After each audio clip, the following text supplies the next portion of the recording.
Paralysie faciale à frigorée, écartez avant tout un AVC. La paralysie faciale périphérique à frigorée par le froid ou idiopathique, dite encore paralysie de Charlebel chez les anglo-saxons, représente plus de la moitié des causes de paralysie faciale périphérique de l'adulte. Cette affection touche environ 2 personnes sur 10 000 chaque année. Elle est plus fréquente chez les femmes enceintes. La paralysie faciale à frigorée s'installe brutalement en quelques heures suite à un coup de froid et implique souvent une résurgence virale de type herpès simplex virus. Elle évolue vers la guérison spontanée, souvent sans séquelles. S'il s'agit d'une pathologie dite bénigne, son retentissement fonctionnel et psychologique peut être important. À la clinique, des signes avant-coureurs avec des douleurs derrière le pavillon de l'oreille, des troubles de l'audition, des sensations d'engourdissement de l'hémiface concerné.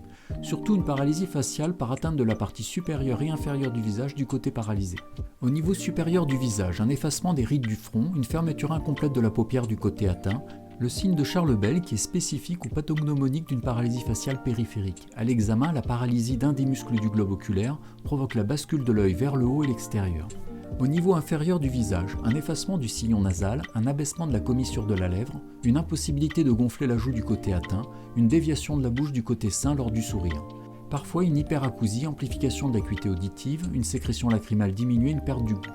Il ne faut pas confondre avec un accident vasculaire cérébral, AVC, caractérisé par une paralysie faciale de type central, avec une prédominance des signes cliniques à la partie inférieure du visage, un déficit ou paralysie d'un membre.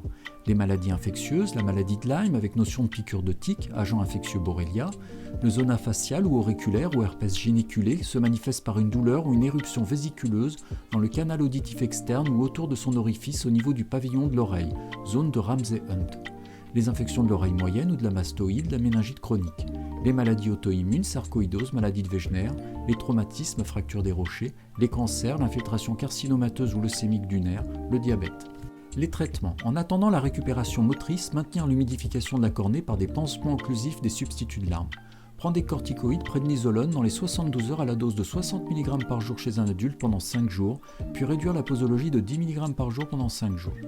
Les effets indésirables des corticoïdes en cure courte sont surtout des troubles hydroélectrolytiques et cardiovasculaires et aussi la prise de poids, l'hypercorticisme, l'insuffisance surrénalienne, le diabète, l'hyperglycémie, l'hypercholestérolémie, les troubles neuropsychiques, les troubles musculaires, l'ostéoporose, l'ostéonécrose de la tête fémorale ou de la mâchoire.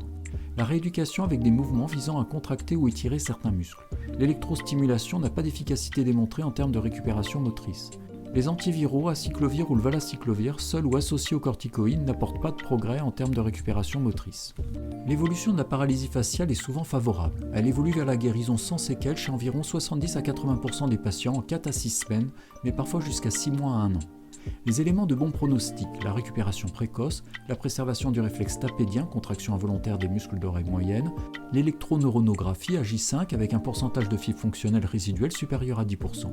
Les séquelles motrices avec des spasmes ou contractions involontaires des muscles de l'hémiface, des syncinésies, c'est-à-dire des contractions involontaires accompagnant une contraction volontaire, et des séquelles cornéennes avec des douleurs oculaires, un larmoiement, une photophobie, sensibilité à la lumière, une rougeur de la conjonctive.